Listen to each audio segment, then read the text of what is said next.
Hi everyone, 16 divided by half divided by 1 by 4. Very interesting question. So first of all we have to make two parentheses. The first parenthesis includes 16 divided by half and the second parenthesis include 1 by 4. Now we have to apply KCF. You know about KCF. K mean keep it, so keep it. C mean change it, we have changed it. F mean flipped, 1 by 2 is flipped, so it will become 2 divided by 1 by 4.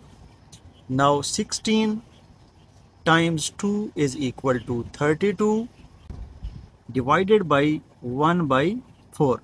Now again apply KCF rule.